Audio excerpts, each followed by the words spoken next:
Welcome to Something to Talk About from the Bainbridge Island Senior Community Center. I'm Reed Price. Glad to have you here. Kathy McGowan and her son Rowan are with us, and we're going to talk about a program called BI Flashdrive. Before we do that, though, I want to call out a sponsor, our sponsors for Something to Talk About, which is Fieldstone Communities of Bainbridge Island. They have independent living and assisted living and memory care facilities. They're located up on Rolling Bay, and they'd love to have you come take a look at their campus, and they'd be happy to treat you to lunch or dinner when you stop by. They can also tell you about day stay and respite programs. Call Randy O'Neill or Sierra Wood. The number is 206-594-1010, or look them up at fieldstonecommunities.com. Also, we would like to acknowledge that we are living and meeting today on the ancestral homeland of the Suquamish people, the people of the clear salt water, who have been living on the Salish Sea since time immemorial. We honor them and are learning from their stewardship. And in fact, stewardship is a little bit about what we're talking about today, because the idea of reusing and recycling is key to being good stewards of our waters and seas and lands and all that. Anyway, Rowan and Kathy, thank you very much for agreeing to meet with us today. I appreciate that. And thank you for what you're doing. Why don't you tell us a little bit about BI Flashdrive, what it is, and how you came to think up the idea or find out about it? Well, first off, Mr. Price, thank you so much for having us on the show. We're both excited to be here. BI Flash Drive kind of is both of our little brainchild. It started in the summer of last year, right? Pretty much. Well, we started talking about it Started talking when about Rome it was a in long like in time fourth ago. Yeah. grade. No, not in fourth. Probably a little bit later. But basically, we noticed that in our community, a lot of people use things like Bridwell or recycling services that cost money, and we noticed there's a problem with that because obviously you have to pay for those services. And we decided to address that problem by creating a free thing, a free service that does the same thing, but you don't have to pay for that. And I mean, I guess that creates a much bigger incentive for people to donate because the thing that bars people from doing that is the money that costs to do or to donate via those services.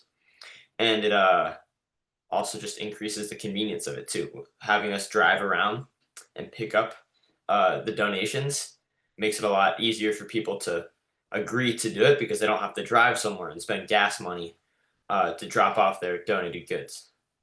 And also awareness. So there's so many fantastic free recycling pathways that exist, and we noticed that people weren't aware of them or accessing them. So we figured if we can address those are the three barriers that we were noticing to recycling: cost, convenience, and awareness. Mhm. So we came up with this idea that, well, we'll just make it easy for people and just go collect it straight from their homes, and in the meantime try to make them aware of these various free recycling pathways that do exist. And so each month we feature one of these different free recycling pathways, and then people can learn about it and perhaps start recycling on their own or wait for us to go and pick it up. Mhm. And the design is also to go and support like so many of the other amazing recycling efforts that already exist on the island, largely like Sustainable Bainbridge. So trying to kind of mesh with them and support what they do, we just kind of do some of the picking Yeah. up aspects of And I it. think the awareness aspect of it is really big because there's so many amazing programs out there that people just don't know about. And they're not that hard to get into. They're not that inaccessible. And having us just kind of like feature them and have each person on our mailing list get involved via us, it could get them connected with it again. So if they have something that they want to donate that maybe was in like a past month's issue or something, and they still want to donate it, we have the contact info for those people, and they can go and donate it themselves. That's cool. Yeah, and I know one of our members, Barbara Akota, started on her own to collect um, scrap metal here at the center, those odds and ends that don't uh, really meet the requirements of the mainstream sort of recycling stream. And the response has been overwhelming. And in fact, in the process, she has gained a few friends who are willing to help with the sorting and managing. Um, and so I looked over some of the things that you are featuring. I think that just this month you were featuring something about baby items for that people might have around their house that they aren't using anymore. The grandkid is actually no longer needing that toy or supplies or changing table or whatever. This isn't- How do you come up with those ideas of what kinds of things you might put out there?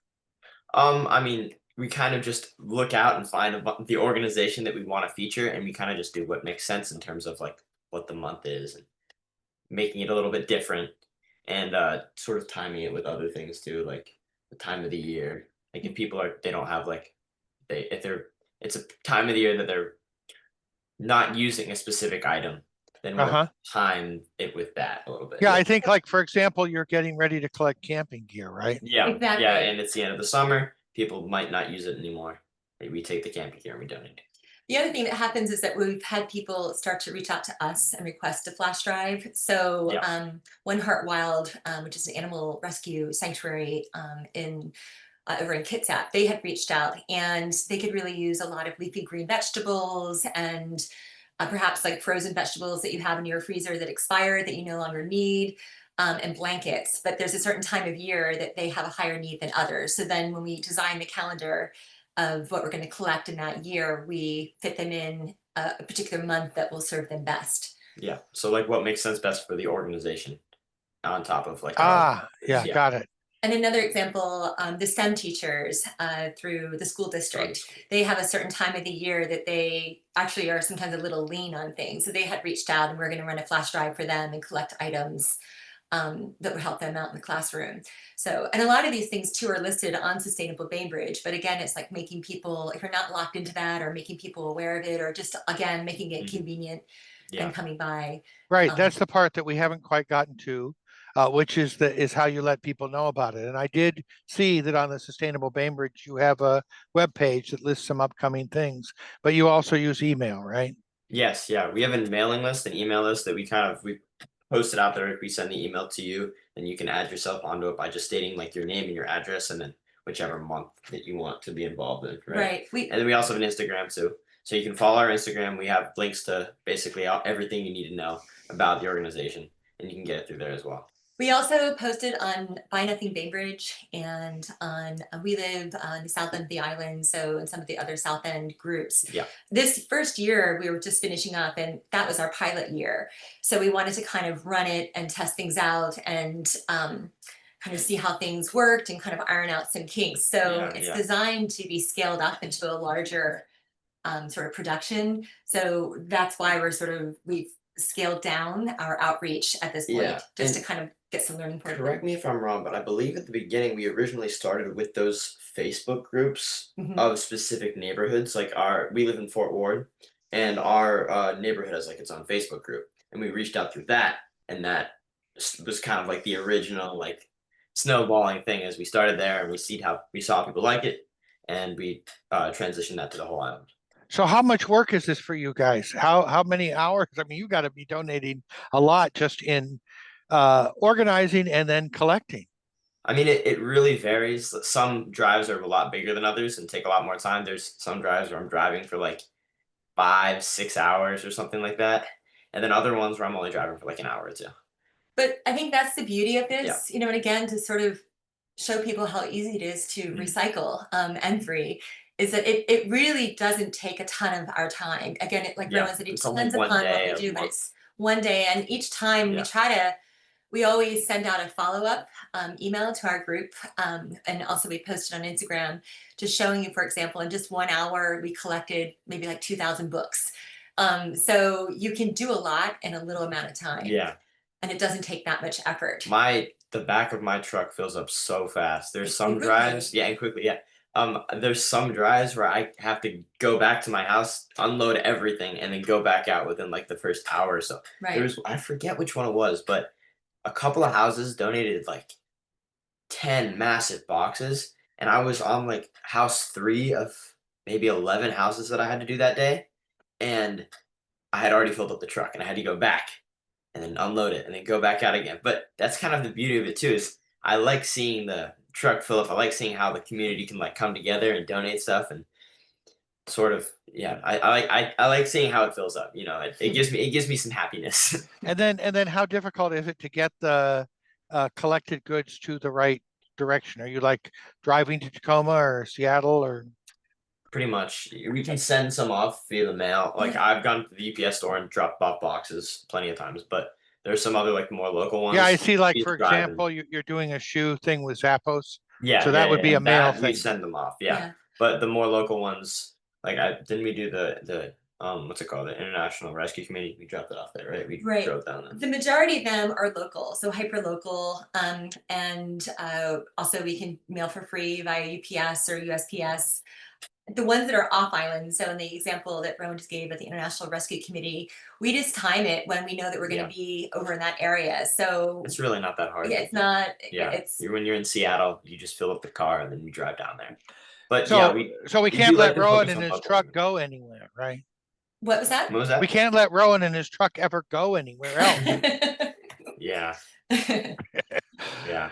I'm wondering, so have you had people reach out that are willing to help with the collections? That's not something we've really explored yet. I mean, that's definitely something that I'd like You to haven't had to yet. forward.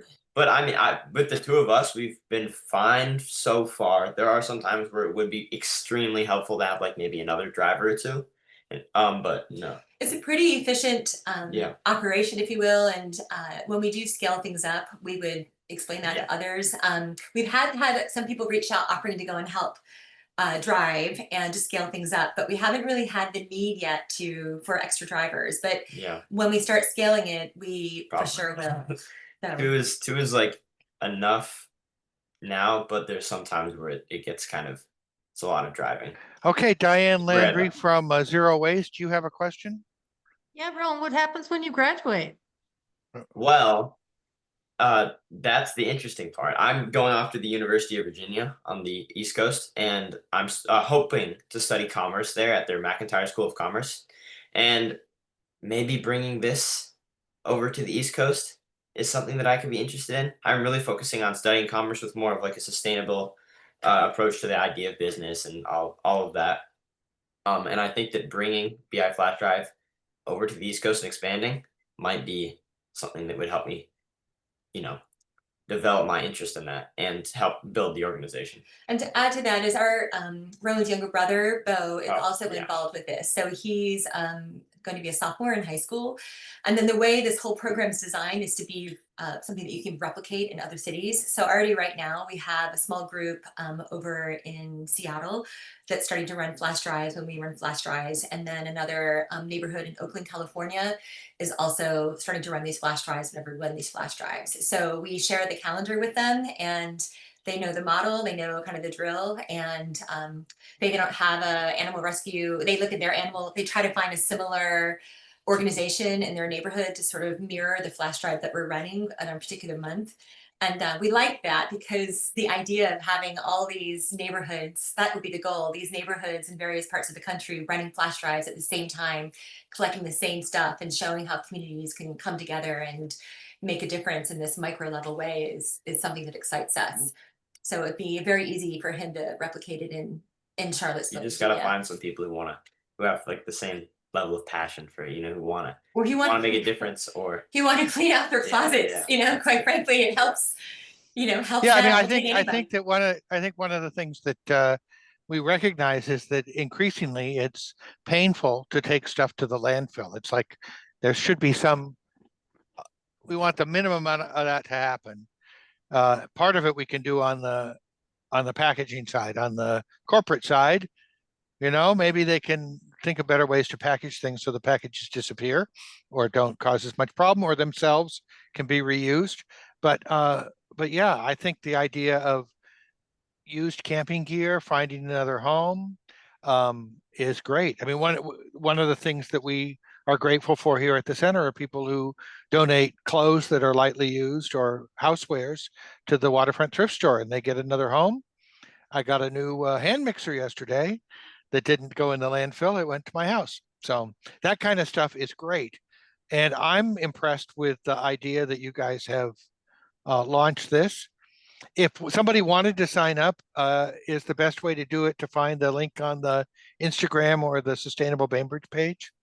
Say the email is the best way. the email's listed on. Yeah, which is listed on Sustainable Bainbridge, but it's all lowercase BI Flashdrive @gmail.com. Very simple. Yep, Mhm. super simple.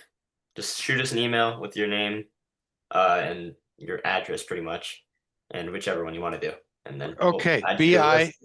BI Flash. And if you sign up, you'll let me know about upcoming Yes. events. Right. Yeah, it's a mailing list, so you'll Right. you'll be informed about all future flash drives and added to the calendar and everything. So When you Great. sign up, we put you on our email mailing Yeah. list. And then the next thing you'll get is an email that has our calendar, our flash drives for the year.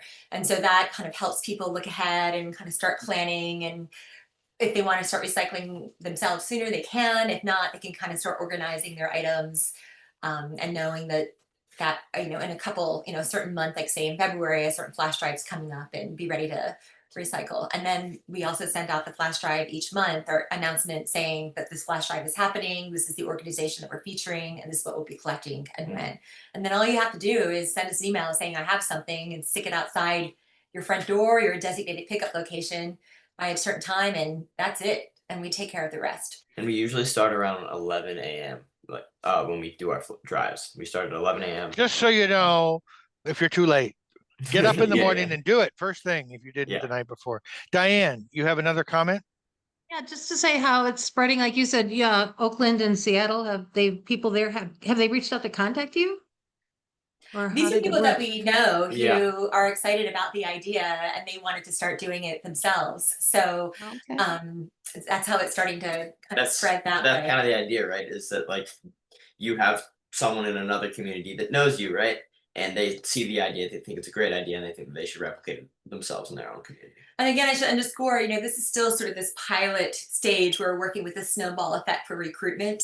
So our next steps will be to build the website and to start scaling it up and doing broader outreach to try to get the model out. So we would love to get sort of specific neighborhoods involved, schools involved, even PTOs involved, so they can start running flash drives within their own particular communities. Yeah, I do know that there are things that that can be overwhelming. I know, Diane, you were involved with zero waste with collecting styrofoam, and you had a partner in Bayhay and Feed, and the volume just got overwhelming, right? You couldn't sustain the sustainability. Is that correct?